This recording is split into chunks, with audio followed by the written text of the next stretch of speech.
Hello, welcome to WST 591, Professionalizing Feminisms.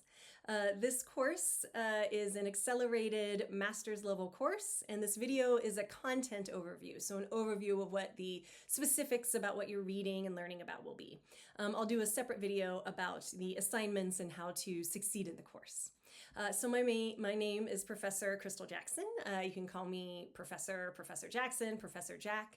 I use she, her, and they, them pronouns. You can't really go wrong with she, her, or they, them for me. They flow as my gender also flows. And I'm very excited to be teaching this course. I developed this course specifically for our applied MA in Women and Gender Studies that we have here at ASU. So this is the first time that we're teaching this course. This is also the first time then that we're teaching this course, and we're teaching it in a really fraught time in the United States. So it's going to be a course where you are taking what you're learning and applying that to what's happening in real time. So the course was designed to guide students in exploring the limitations, the opportunities, the challenges of taking your sense of self as a perhaps gender justice advocate, as a feminist, right? As someone who perhaps is engaging in social transformation, social change, social justice efforts, and turning that into a career. So what does this look like when you turn this into a career? And that is something that feminists have been studying for a very long time. So things that you've been hearing in the news recently, such as the shuttering of DEI offices, right? Things that you've been hearing in the news in terms of getting rid of various helping supports, right? This is all related to what you're going to be reading about this semester and learning about this semester. Feminist scholars have long been very interested in the interplay between people, power, and politics. And for this class, we're really interested in the ways in which taking feminism into professional practices or turning feminism into a career often ends up undermining or turning away from the original liberatory goals of feminist activism. Now, why is that, right? There are many, many reasons as to why this is, and that is going to be part of what you learn this semester. You're also going to be reflecting on your own sense of feminist positionality or your relationship to feminism as someone who is interested in going into a helping industry or is probably already working in a helping industry, right? What does it mean to you to live a feminist life, right? So this book, I love this book, Living a Feminist Life by Dr. Sarah Ahmed. And we're actually going to be reading a companion piece to this that is the Feminist Killjoy Handbook, which really takes you through the ways in which feminists are often considered to be killjoys for just simply demanding freedom from violence or the right to speak or the right to bodily autonomy. And so the book, the Feminist Killjoy Handbook, will be your professional development reading to allow you to develop your sense of self as a feminist killjoy, particularly a professionalized feminist killjoy trying to engage with feminism or gender justice as a career.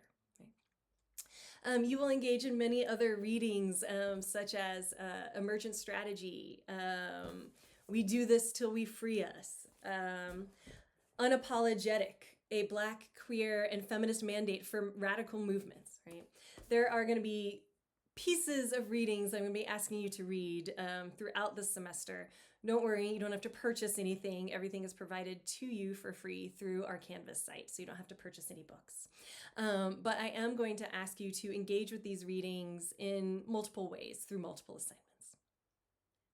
I also want to note that this is a really unique time in the US history to be taking this course. You are taking a course on nonprofits, NGOs, and government agencies, and feminist theorizing therein at a time when the federal government is not following the law. And so as you read, you might think, this is a little different than what's happening right now in the world, right? Or why am I reading about the dismantling of DEI when DEI has long been something that feminists themselves have critiqued, but for very different reasons, right? So really, historians are referring to this current moment in the United States as resegregation, right? These attacks on DEI are actually rolling back civil rights protections, right? And so as we're engaging with this class on professionalizing feminisms, you're engaging with it at a moment in which professional feminists are under attack more so than they ever have been before. We've always been a bit under attack because pointing out social injustice, demanding change to status quo, pointing out how the status quo causes violence, those are things that kill people's joy, feminist killjoys. And so it's something that we are used to facing and something that you will develop an ability to understand and consider during the course of this class, as well as hopefully you'll be able to take this with you into the future, into your careers. But also something that I hope provides insight and context to what it means to engage in helping industries when helping industries are usually always either under attack or at least underfunded and understaffed, right? There's not, you will learn about why helping industries had to develop in order to overcome the shortcomings of the federal government in our democratic institution. I will also provide content videos for each individual module. So if you're like, wait, I don't feel like I even understand enough about what this course is, that's okay. You're going to learn more once you get to the content videos for Module 1, as well as you work your way through the content in Module 0. I do encourage you to review the website thoroughly. I encourage you to reach out to me via email, either through Canvas or through Outlook.